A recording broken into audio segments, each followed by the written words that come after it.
Eu sou Mário Persona e essas são as respostas que eu dei aos que me perguntaram sobre a Bíblia. Mas quer dizer, quer dizer que para ser salvo não precisa guardar a lei, os 10 mandamentos, tudo aquilo que está na lei? Porque lá na igreja o pastor falou que a gente tem que guardar a lei para ir para o céu. Não tem que guardar a lei para ir para o céu, ô tio?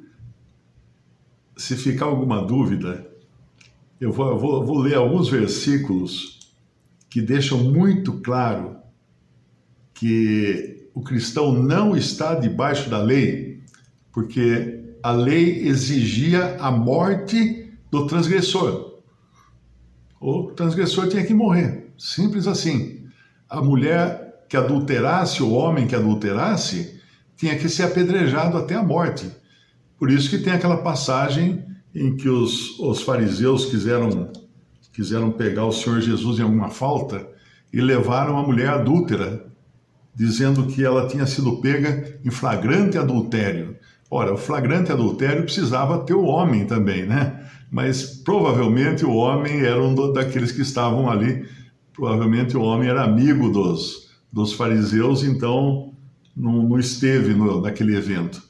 Ela foi pega em flagrante adultério sozinha.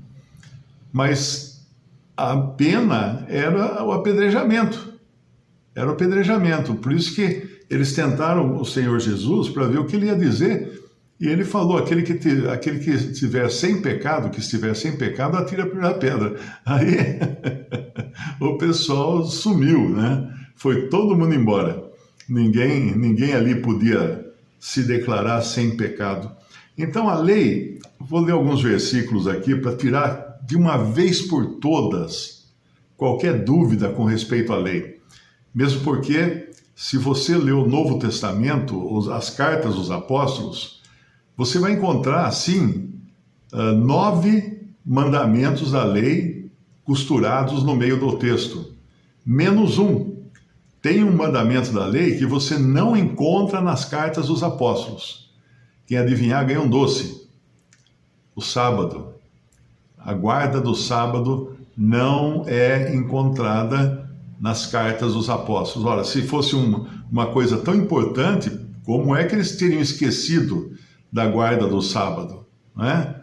Os adventistas devem estar com lente de aumento, procurando onde está essa guarda do sábado nas cartas dos apóstolos, que eles não falaram nada a respeito disso. Mas vamos ver alguns versículos. Então, Romanos 6, versículo 14.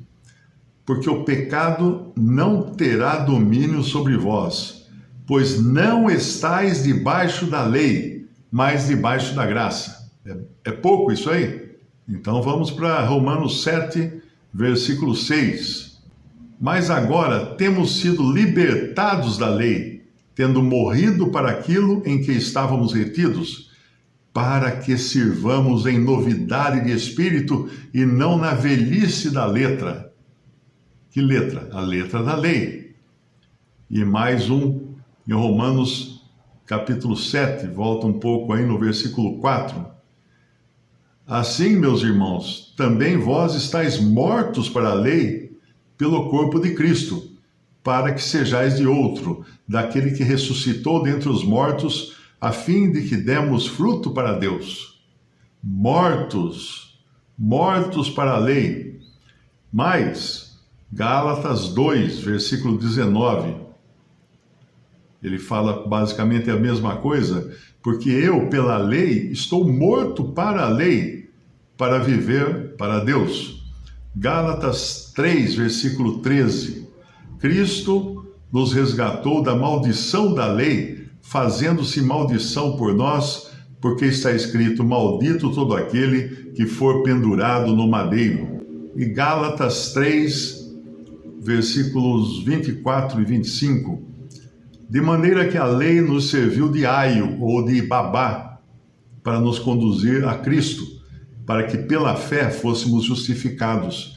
Mas depois que veio a fé, já não estamos debaixo de aio ou debaixo de babá. Eu dei o exemplo da outra vez da bicicletinha de criança que tem 2 rodinhas para a criança aprender a andar. Então as rodinhas evitam ela cair. Aquela é a lei. A lei até um tempo serviu de babá para dar equilíbrio, né? Mas agora, depois que veio a fé, já não estamos debaixo de aio, debaixo de babá. 1 Timóteo capítulo 1, versículo 8.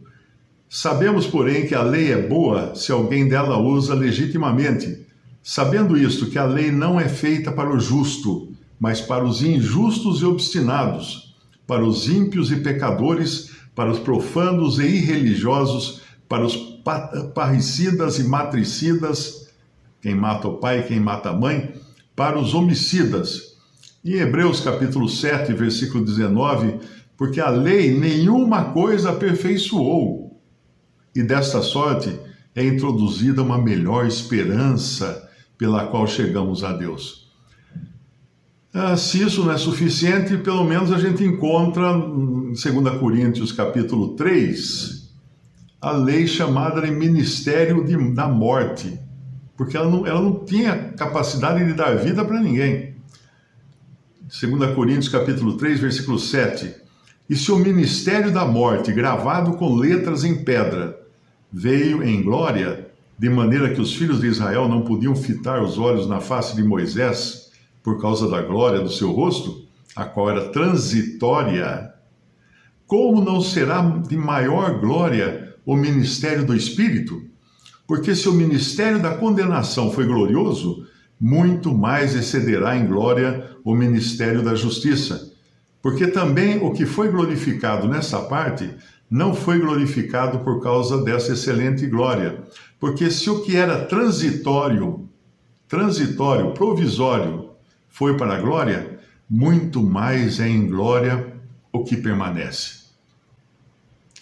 Então, a lei realmente era para uma época, para um povo, mas foi deixada de lado. Ela continua no sentido de balizas, né? De referenciais para o cristão, mas não que sirva para salvá-lo, de maneira alguma. Não serve para salvá-lo.